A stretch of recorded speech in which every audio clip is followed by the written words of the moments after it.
এটা মুরগির ঘর।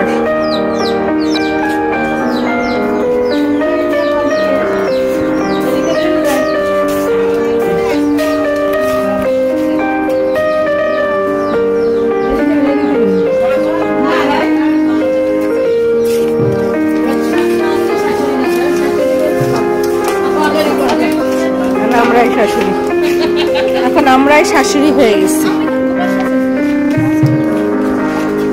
গোপাল গাছে গোপালই নেই।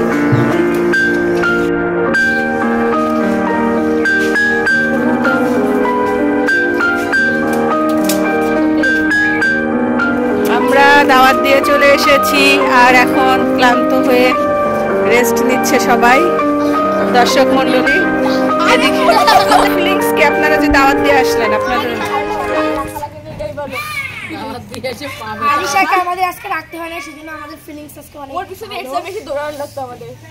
দাওয়াত দিতে কেমন লাগলো তোমাদের?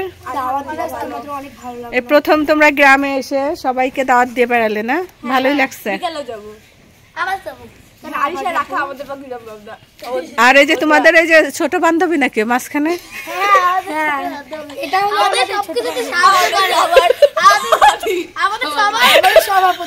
আমাদের সবচেয়ে প্রিয় একটা কাকি, আমাদের সব কাজ সহজ করে আমাদের আন্টি অলসো আমাদের ফ্রেন্ড।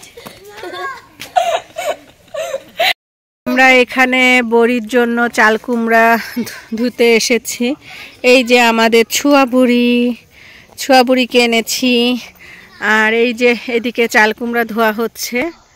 তো এই যে আমার মেজো যা, তারপরে আমার বড় ভাবি যাচ্ছে কাছে, কচুরি পানায় ভরে আছে। আর এই পানিটা একটু পরিষ্কার বলে এখানে আনা হয়েছে এই চাল কুমড়া ধোয়ার জন্য। এই যে ধোয়া চলছে।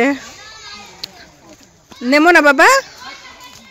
যাচ্ছি বাড়ির জন্য কিছু গাছ কিনতে, ফুল গাছ কিনতে বাড়ির সামনে লাগাবো।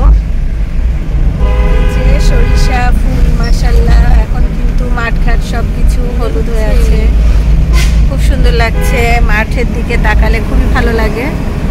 আর এটা আমরা প্রায় মাগুরার কাছ থেকে গাছগুলো কিনবো, তো বের হয়ে পড়েছি।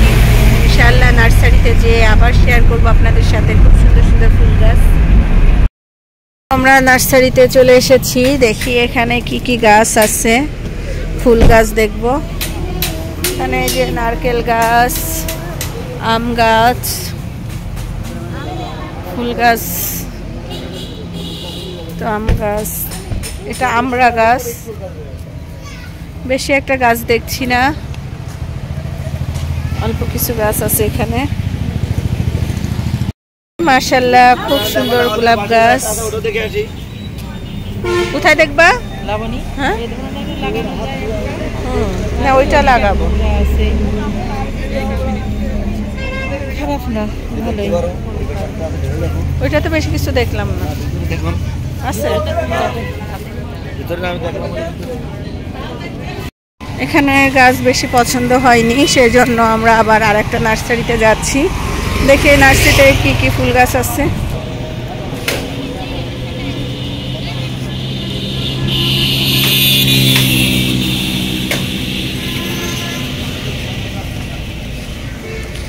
ভিতরে আছে না? শেষে আমরা এই গাছগুলো নিলাম আর এখান থেকে গাছগুলো নেওয়া হয়েছে এই মেন রোডের সাথে।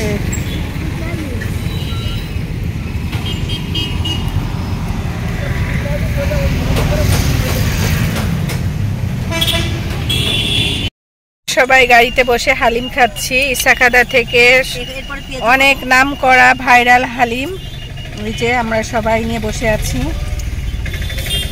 এদিকে যে খাওয়া শেষ। এরপরে কি খেতে চাও তোমরা? এরপরে আমরা পেঁয়াজু খাবো। হালিম খাওয়া শেষ হলো। হালিমটা কিন্তু বেশ মজার ছিল, সেটা তোমাদের জন্য। আর যদি কেউ এই হালিম খেতে চান তাহলে অবশ্যই ইসাখাদা থেকে এসে খেয়ে যাবেন।